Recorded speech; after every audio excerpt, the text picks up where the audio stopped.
Studying abroad has been sold as a dream. Yes, this is very true. A dream for a better life, a better future, access to new countries, and better opportunities. Yes, this is true. While this is true, this is just a part of the story. Welcome. If you're new here, my name is Mama Wanda Uluwapelumi. It is safe to call me Mama Wanda. You're welcome. Today, I'll be talking about realities of studying abroad. Like I mentioned earlier on, a lot of people have sold studying abroad as a very valid dream to brighter future. And in as much as this is true, like I said, it's only a part, a tiny part of the story. It's just like a portion of the story that is being sold at. When we talk about studying abroad, relocating abroad, most of the things we get to hear are the glitz and the glamour about it. But the reality, the challenges are the things we rarely get to talk about and get information on how to handle these challenging phases and navigate them successfully. The real experience of studying abroad is layered. It's a combination of beauty and brutality because it will test, moving abroad will test everything you think you knew back in your own country. It will test your patience, it will test your personality, it will test the you that you think you know. Okay? Studying abroad truly will give you access to a lot of things. Like it's empowering, at the same time, it's humbling. Moving abroad we will empower you in certain sphere to do certain things, but at the same time it will humble you. That's just the truth. Studying abroad will help you understand and see life differently from the way you have known it back in your own country. When you're coming from a country like mine, Nigeria, to take for example the UK, it's the contrast will be very, very sharp. Let's look at the reality and the dream.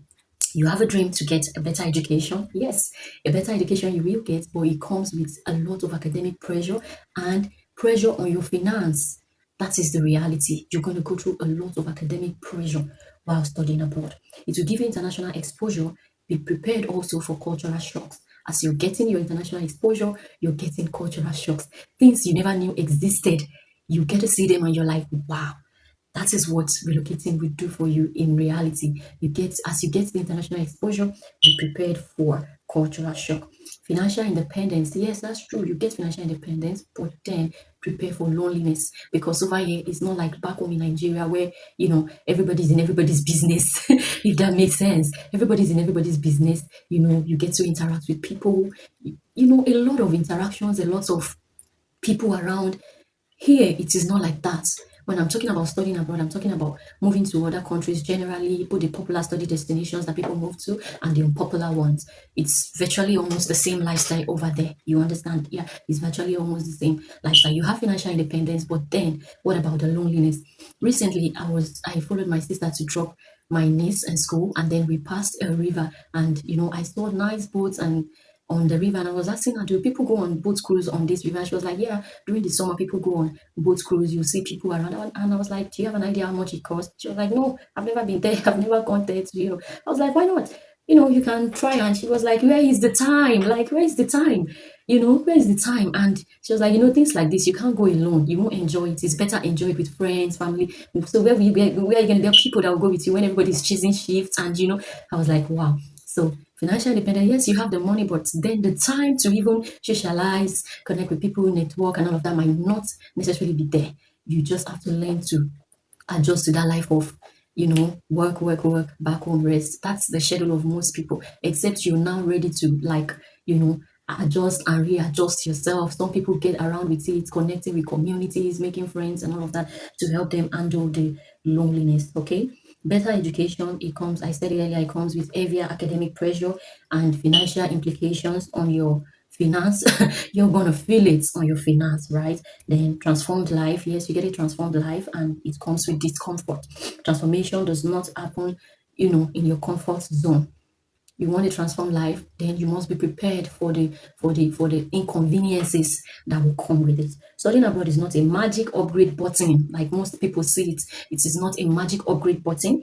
It is a demanding environment that forces you into growth, whether you are ready for it or not. I'll take that again. I said studying abroad is not a magic upgrade button. It is a demanding environment that forces growth, whether you are ready for it or not. Once you are here, you have to hit the ground running. The system is not going to wait for you. Nobody's going to wait for you. You just have to hit the ground running. These are the realities that you don't get to hear about. Many people feel once I move abroad, my prayers are answered. Everything will begin to work out for me. I'll get a job. My life will change completely. It doesn't work that way, sweetheart. It doesn't work that way.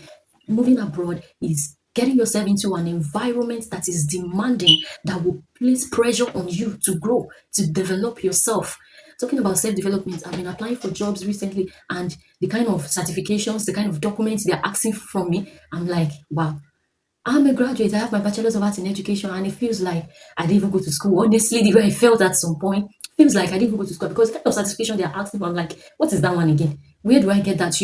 It's an environment that forces you to, it demands you to develop yourself. If you must get the best out of this environment, you must be ready to develop yourself. You must be ready to give it what it takes to make the most out of it. There is no tree where you pluck money here. I am here now. When we're young, back home in Nigeria, it feels like once somebody gets to abroad, it's like there is a tree at the back of your house where they pluck money. No, there is none. When I came here, I humorously asked my sister that, where is the tree? Where is that tree that people abroad pluck money from? And we both busted out into laughter. She was like, you're not serious. There is no tree anywhere to pluck money. You work hard for your money, you see. And it's not just by working hard. This environment, one thing I have come to understand within my short stays, this is an environment that places value on self-development. This environment, this climate places so much value on self-development. You cannot thrive in this place without developing yourself. That is just one reality that has hit me like a thunderbolt since I got here. Self-development, you have to get certifications, get back to school, pick up courses online, everything you can do to improve yourself, to make yourself better equipped. That is the only way you can thrive in this place. So if you are preparing to come abroad, maybe through the study route, through the work route, you're planning a full relocation with your family, whatever it is, understand that when you get here, one of the first things you will be doing for yourself is self-development. Develop yourself. While you are still in your own country, you can begin to research. What field do you want to go into? Is it the ed sector? Is it the education sector? Is it the tech industry? Whatever industry you want to go into, begin to research. What are the certifications I need to thrive in this sector when I get to my destination? What are the courses I can take while I am still in my own country? These are the things I wish I knew before I came here, or I wish somebody had told me. Get this certification. Now I'm doing a basic health certification course right now. There are other ones I still want to pick in early years, early years education and all of that. These are the things I wish that somebody had told me before I left my home country. As a bachelor degree holder in education, I would have gladly gone to do some, certifications in early childhood education, nursery practitioners, all of those certifications. I would have gladly done them, but I didn't know. My God, that's why I'm doing this video, to put this out, that if you're relocating, one of the things you can do for yourself, like I mentioned earlier, relocation or studying abroad is not a magic upgrade button. It is stepping into a demanding environment that will place demand of growth on you, whether you are ready for it or not. So if you're planning to come in, let's say you're preparing to come in for September intake, whatever field you are in, begin to research online on certifications you can get. Most of these certifications, you can get them online, so that when you come in, when you relocate to your preferred destination, it will be easy for you to integrate into the system and thrive. If you have watched this video to this point, it means you're enjoying what I am doing. Make sure to give me a follow, subscribe, like, and drop a comment. If you have any questions about what I have said so far, or you have any other questions on relocation, study abroad, drop it in the comment box. I'll be sure to pick your questions and attend to it to the best of my knowledge. Is that okay? Make sure you give me a like, make sure you subscribe to my channel, and turn on the notification bell so that every time I drop a video, you will get notified. I hope you got value in this video, and I will see you in my next one. Bye, besties.